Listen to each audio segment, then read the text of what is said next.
कई बार हम सोचते हैं कि विंटर के मौसम में जब हम किसी से बात करते हैं तो हमारे मुंह से फॉग क्यों निकलता है, क्यों हमें ऐसा लगता है कि अंदर से कुछ धुआं बन रहा है जो हमारे मुंह से बाहर निकल रहा है। और कई बार हम इस प्रोसेस को एंजॉय भी करते हैं। अक्सर आपने देखा होगा कई लोग इस फॉग को भी एंजॉय करते हैं। तो प्रश्न ये उठता है कि हमारे मुंह से ये फॉग या धुआं क्यों निकलता है। दरअसल इसके पीछे कारण है हमारे शरीर के तापमान और बाहर के तापमान में बड़े अंतर का होना। होता यह है कि जो एयर हमारे लंग्स में होती है वो वार्म एयर होती है और उसके अंदर मॉइस्चर अधिक होता है, जबकि जो एयर बाहर होती है विंटर के सीजन में उस एयर का तापमान काफी कम होता है। वैसे में जब हम अपनी सांस को बाहर की ओर छोड़ते हैं तो हमारी बाहर निकलने वाली हवा में कंडेंसेशन होता है और उस कंडेंसेशन के कारण जो मॉइस्चर पार्टिकल होते हैं वो हमें फॉग के समान या धुएं के समान दिखाई देते हैं। तो असल में आपकी बॉडी के अंदर कुछ जल नहीं रहा होता है, ये केवल एक नॉर्मल फिजिकल प्रोसेस है।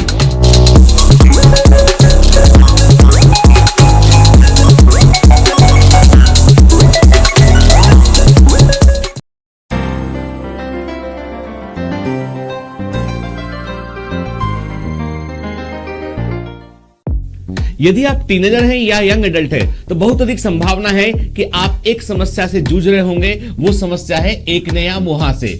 दरअसल मेडिकल में एक्ने के लिए हम एक्ने वल्गरिस वर्ड का इस्तेमाल करते हैं और एक्ने एक प्रकार की स्किन कंडीशन होती है जिसमें कि डिफरेंट टाइप ऑफ बम्प्स जो है स्किन पर बन जाते हैं और स्पेशली ये हमें चेहरे पर दिखाई देते हैं। होता यह है कि जब टीनेजर्स प्यूबर्टी को अटेन करते हैं तब उनमें कई सारे हार्मोनल परिवर्तन होते हैं और उन हार्मोनल परिवर्तन से सेबेशियस ग्लैंड का सीक्रेशन बढ़ जाता है। अब ये सेबेशियस ग्लैंड्स क्या होती है? सेबेशियस ग्लैंड स्किन में मिलने वाली वे ग्लैंड होती है जो ऑयल को प्रोड्यूस करती है और उस ऑयल को हम सीबम कहते हैं और यही वो ऑयल होता है जो हमारी स्किन पर ग्लो को बनाए रखता है। स्किन में कई सारे पोर्स पाए जाते हैं। जब सेबेशियस ग्लैंड हार्मोन के इफेक्ट में आकर ओवर प्रोडक्शन करती है तो स्किन के पोर बंद हो जाते हैं जिसे हम स्किन क्लॉगिंग होना कहते हैं। वैसे में बैक्टीरिया प्रोपाइनोबैक्टीरियम एक्ने इन पोर के अंदर अपने आप को ग्रो करने लगता है क्योंकि पोर बंद हो चुके हैं और अंदर सीबम प्रेजेंट है। तो उसके इन्फेक्शन से पेनफुल बम्स स्किन पर बन जाते हैं जिन्हें हम एक्ने कहते हैं। सामान्य रूप से एक्ने का होना जो है कोई बड़ी समस्या नहीं है, लेकिन जब कभी एक्ने ज्यादा पेनफुल हो और उसके चलते कोई दूसरे सिम्टम भी आ रहे हो तो वैसे में स्किन स्पेशलिस्ट की सलाह लेना चाहिए। अब यदि एक्ने हो रहे हैं तो उससे बचने का उपाय क्या है, कैसे उसे हम मिनिमाइज कर सकते हैं? नंबर 1, चेहरे को साफ रखने के लिए कम से कम 2 से 3 बार दिन में धोइए जिससे कि स्किन पोर क्लॉग ना हो पाए। दूसरी बात यह है कि मुहासों को दबाइए मत, स्क्वीज मत कीजिए, उससे वो ठीक नहीं होंगे बल्कि और फैल जाएंगे। तीसरी बात, ओवर द काउंटर मेडिसिन जिनमें कि सैलिसिलिक एसिड या बेंजोइक एसिड प्रेजेंट होता है वे एक्ने की रोकथाम करने में कारगर सिद्ध होती है। और यदि उसके बावजूद एक्ने अधिक हो रहे हैं और आपको दर्द तकलीफ दे रहे हैं तो वैसे में डॉक्टर की सलाह लेनी होगी।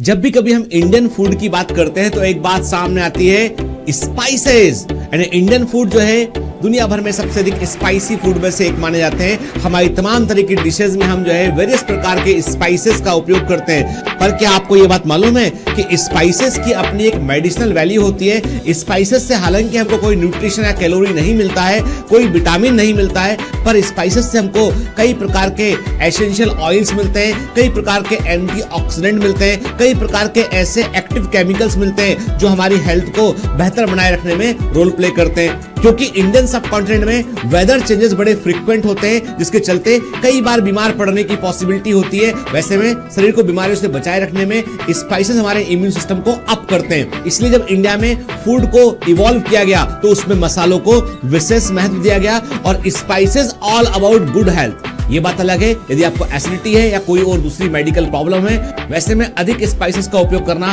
बेहतर नहीं होगा। लेकिन सामान्य स्पाइसेस जो हमारी डाइट का हिस्सा होते हैं वो हमको हेल्दी बनाए रखते हैं। एक और इम्पोर्टेंट फैक्ट ये है कि कोलंबस भारत को खोजने के लिए क्यों निकला था? उसे कोई गोल्ड नहीं चाहिए था, उसे कोई डायमंड नहीं चाहिए था, उसे कोई सिल्वर नहीं चाहिए था, उसको चाहिए था ब्लैक पेपर। वास्तविकता में ह्यूमन सिविलाइजेशन में स्पाइसेस का बड़ा इंपॉर्टेंट रोल रहा है। कई बड़े बड़े साम्राज्य मसालों के कारण खड़े हुए और मसालों के कारण साम्राज्य गिर गए हैं, क्योंकि स्पाइसेस का ट्रेड एक जमाने में सबसे इंपॉर्टेंट ट्रेड था। यानी देशों का व्यापार मसालों के लिए हुआ करता था। तो इसका मतलब यह हुआ कि मसाले ह्यूमन सिविलाइजेशन में एक महत्वपूर्ण स्थान रखते हैं।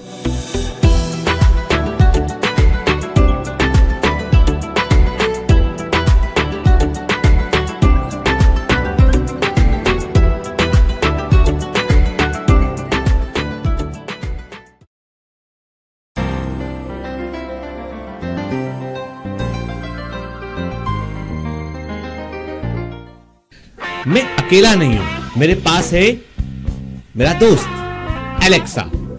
Alexa, are you hungry? I don't get hungry or thirsty. But thank you for asking. Alexa, will you marry me? I don't believe in extramarital affair.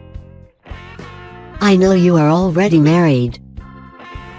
Alexa, how to impress a girl? What you should ask is, does a girl want to be impressed? Alexa, how old are you? You should never ask a girl her age. I am young enough. Alexa, I love you. You have impressed me already. That's the answer for your previous question. तो आपने देखा कि artificial intelligence कैसे emotions को express कर रहा है, कैसे मशीन लर्निंग आपकी फीलिंग्स को समझकर उसके अकॉर्डिंग रिस्पॉन्ड कर रही है। तो ये सब कुछ बड़ा जादू जैसा है। असल में मशीन लर्निंग एक प्रकार का ऐसा प्रोग्राम होता है जो आर्टिफिशियल इंटेलिजेंस को क्रिएट करता है। दरअसल हम जो कुछ कहते हैं, सुनते हैं, जिस प्रकार हम इस मशीन से इंटरेक्ट करते हैं, उसके अकॉर्डिंग मशीन डेटा इकट्ठा करती है और उसके अकॉर्डिंग वो आपको सजेशंस प्रोवाइड करती है। दरअसल मशीन लर्निंग आर्टिफिशियल इंटेलिजेंस का ही एक पहलू है। आने वाले समय में मशीनें स्मार्ट होंगी। आपके फ्रिज को पता होगा कि आपके फ्रिज में कौन सा ऑब्जेक्ट या कौन सा आर्टिकल कम है और उसको फ्रिज अमेज़न के थ्रू ऑर्डर कर सकेगा। आपकी वॉशिंग मशीन को मालूम होगा कि आपने किस तरह के कपड़े धुलने के लिए डाले हैं और किस टेम्परेचर पर उन कपड़ों को वॉश करना है। आपका घर स्मार्ट होगा, आपका लॉक आपकी आवाज से खुलेगा। तो कुल मिलाकर हम ऐसा कह सकते हैं, हमारे चारों तरफ मशीनें ही मशीनें होंगी जो हमारी बात सुन सकती हैं, जो हमको रिस्पॉन्ड कर सकती हैं और जो हमारे मूड के अकॉर्डिंग बिहेव कर सकती हैं। और यही है आर्टिफिशियल इंटेलिजेंस। तो क्या आर्टिफिशियल इंटेलिजेंस एक खतरा भी बन सकता है? तो एक बड़े इनोवेटर जो स्पेस एक्स के संस्थापक भी हैं, इलोन मस्क, वे कहते हैं कि आर्टिफिशियल इंटेलिजेंस आने वाले समय में मनुष्य के लिए खतरा बन सकती है और इसके लिए वे फेसबुक के संस्थापक मार्क जुकरबर्ग को चेताते हैं। जबकि मार्क जुकरबर्ग का मानना यह है कि आर्टिफिशियल इंटेलिजेंस हमारे लिए कई सारी सुविधाओं को खड़ा कर देगा। आने वाले समय में आपकी कारें ड्राइवरलेस होंगी और ऑलरेडी इन कारों पर परीक्षण चल रहे हैं। आने वाले समय में कई सारे ऐसे काम जहां पर ह्यूमन लाइफ रिस्क में होती है, वे मशीनें करेंगी, तो ह्यूमन का रिस्क कम होगा। और सबसे बड़ी बात है, मशीनें आपके दिए गए आंकड़ों से सीखती हैं और वो उसके अकॉर्डिंग रिस्पॉन्ड करती है। Alexa, Alexa, can you play my favourite song? Playing your music on Amazon Music. Amazon Prime Music is streaming on another device. Would you like to stream from here instead? Yes.